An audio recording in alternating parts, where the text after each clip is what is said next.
before you get too much further into the actual green process and getting everything filled in, one of the last and final things you're going to want to do is basically do your finish prep work on your green.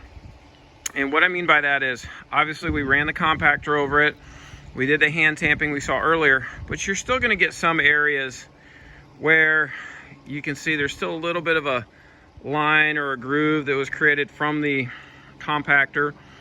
Plus there's a few areas here, there, and we might run into some rough spots here where some of the material came out, and areas like this, obviously that will telegraph once we get into the actual green, like in and around here where the tier is.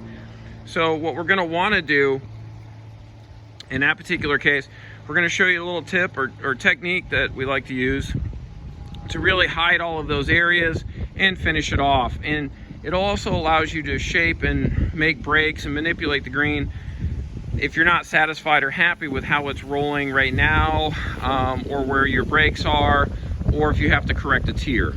And we'll show you that in just a minute. Material is our extra, what we refer to as paver fines. Other places might call it a stone dust. This particular makeup is a crushed up recycled concrete with about 3/8 inch pea gravel size in it.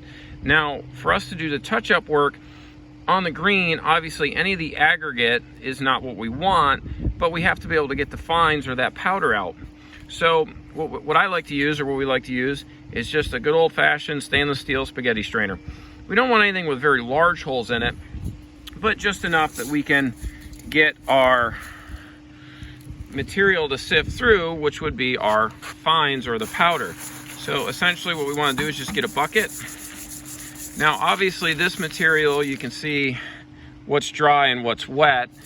We did get some rain, so when it's wet it makes it difficult to scrape through.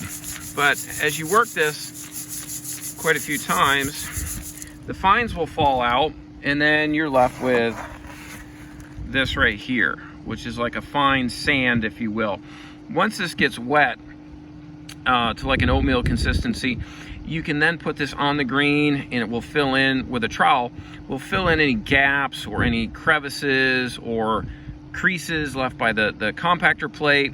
If you need to change or manipulate a brake or to fix part of the tier, which is what we're going to do in just a moment, this is the material that you want. You can shake it on dry when the base material is still wet, and that'll soak in, and you can shape it that way, or you can shake it on dry and then mist it with a squirt bottle.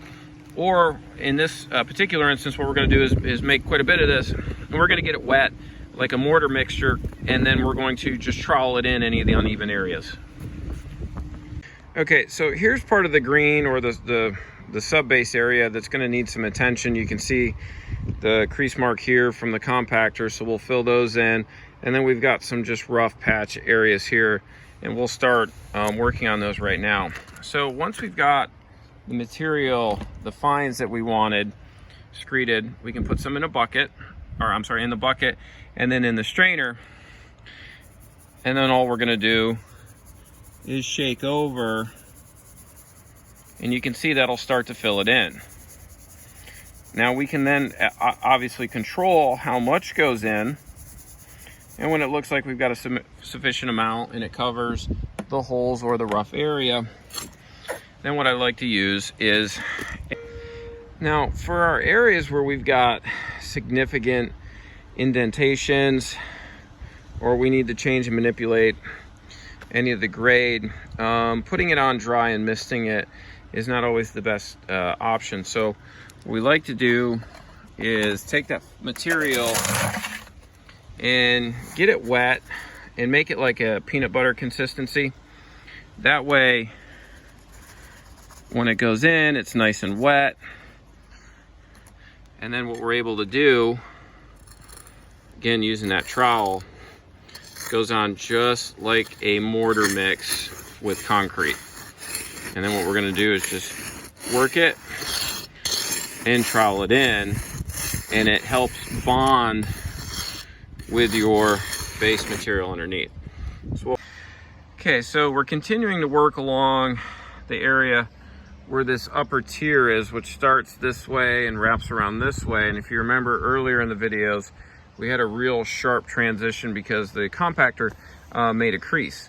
So what we're doing is we're filling that crease area in with the wet mixture of fines that we created from screeding it out with the steel colander.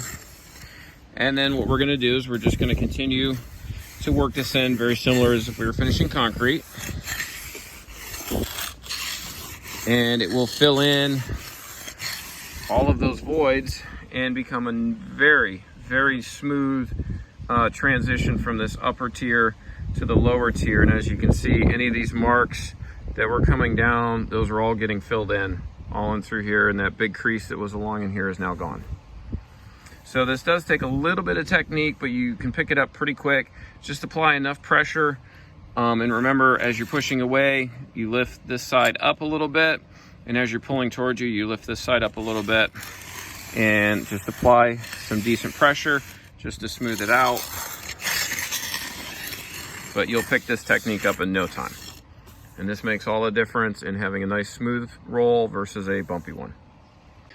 Now, if you have a large area or larger patches, for example, like this here, where there just wasn't enough fines getting into the actual rock material, and now that it's drying, it's starting to really expose a lot of the aggregate, what you can do, which I've already done, but I'll hit it one more time, is just take the hose on the shower setting and just get it wet.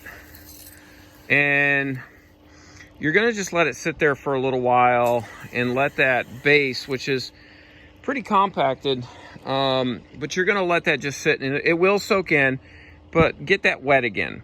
That way then you can come back and you can sprinkle on the fine material. It'll fill in and all this, and then the moisture that's in the actual existing base will soak up into the freshly shaken on or screeded fines, and it'll get wet, and then you can just go over it with the trowel. This is a great thing to do during the summertime when it's extremely hot and dry out, and your base area will dry up rather quickly, and it'll obviously, then we can address all of these areas and any place where we have any of the lines or the marks. And up here it's a little bit hard to see, but we fixed that whole upper tier area and any of the other indicated spots. Now that we got the area completely prepped and ready for our green to be rolled out, you've got your cups all set and level. The one thing we're going to want to do is just do a once over one more time. It doesn't hurt to double and triple check before you roll your putting green out over top of your finished or prep base area.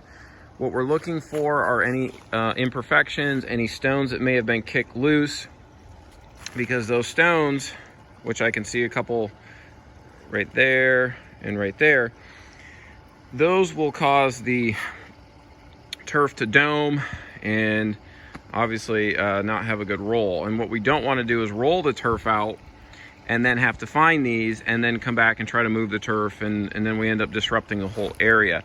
So it's always a good idea to do a double or triple check just to make sure. You can take a leaf blower, and that's not a bad idea, just to kind of hit it on low, see if you see any stones rolling around, but try to get any organic material off the surface and try to get any of these smaller pebbles.